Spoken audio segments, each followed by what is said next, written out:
It's your man T-Walt here, back with another video. And in this video, I want to go over some tips on how to discover the real you. Sometimes we look at society, we look at our profession, we look at our personal relationships, we look at the things we enjoy to do or the things that feel we could be doing better. And we ask ourselves, what's my purpose in doing this? I mean, what am I supposed to be doing? I want to do something else, and I just don't know what that something else is. Well, hopefully this video will put things into perspective. So in this episode, I'm going to go over how you process information. That's very important. Our decision-making processes is something that we don't really pay too much attention to, and we should. So the processing information, how we make our decisions, and just how we interact with the world around us. Every one of us have a different personality type. I see a lot of people trying to figure each other out, or some people actually triggers other people to tick in a certain manner that their other groups of friends or people that they work with may not.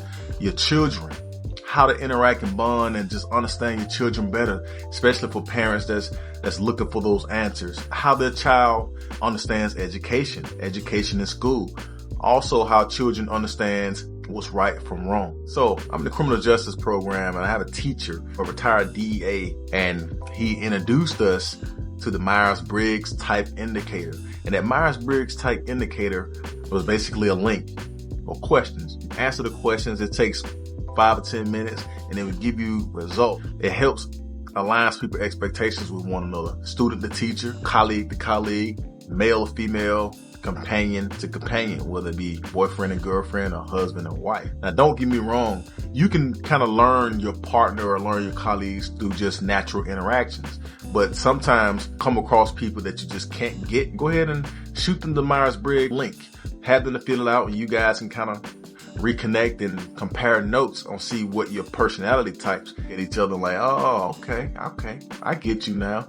You're an introvert, I'm an extrovert, so we see the world differently. There are a total of 16 personality types, and within those, there are 4 dimensions. But right now, I want to start with extroversion and introversion. Okay, so the first dimension of personality type concerns how we prefer to interact with the world and where we direct our energy.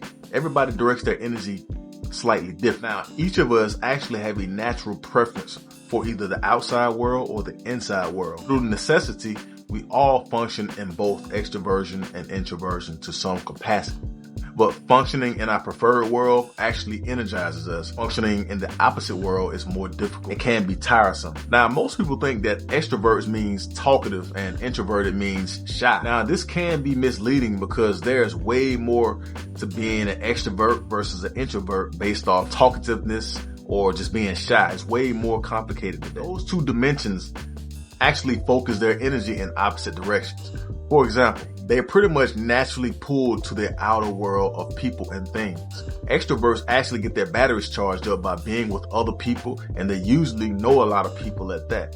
Whereas introverts, on the other hand, focus their attention and energy on the world inside of themselves. Introverts actually love spending time alone, and they actually need this time to recharge their batteries. So while extroverts need to be around people to recharge their battery, it's the opposite for introverts. So think about whether you was in a relationship to where him or her needed to recharge their batteries, take that day to be alone, and that other person will perceive something else is going on. Now, introverts try to understand the world before they experience it, which means a lot of their activity is mental. They prefer to get to know people slowly than extroverts. Personality types.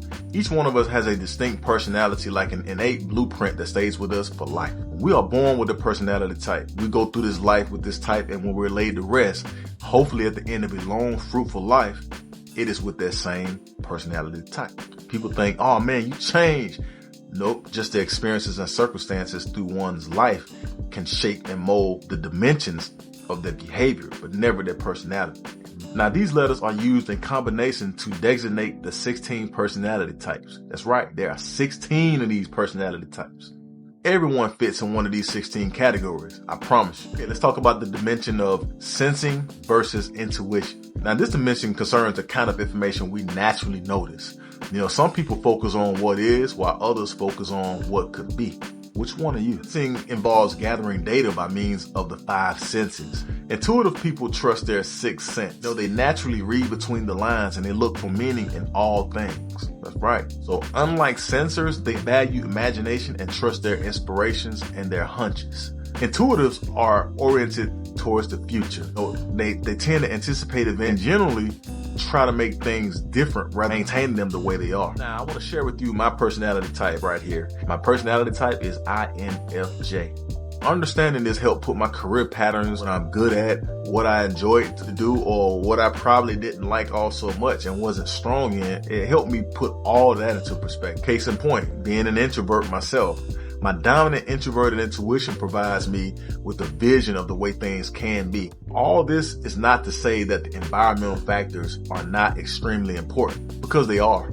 You know, parents, siblings, teachers, and economic, social, and political circumstances all can play a role. Now, there's a book called Nurturer by Nature, Understanding Your Child's Personality Type and Become a Better Parent. Now, in this book, you can discover your child's type and learn the most effective strategies to nurturing him or her.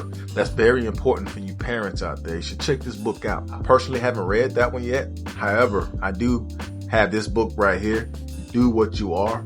This book right here is a great guide to outline a lot of personality types and how you can unlock the secret to your passionate career field. Very good book. You can pick it up at Barnes & Nobles, but this is one of the many books I have in my arsenal. Okay, compatibility with a partner. Now, I know a lot of us can relate to this one.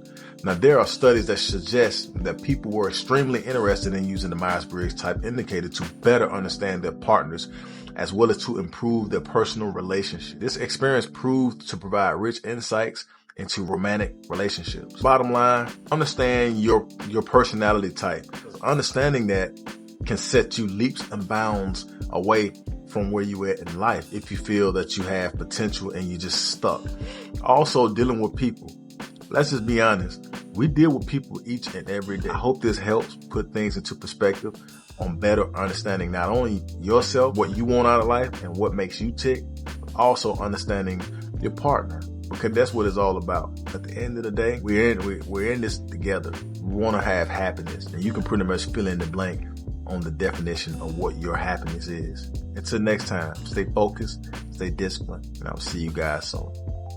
Peace.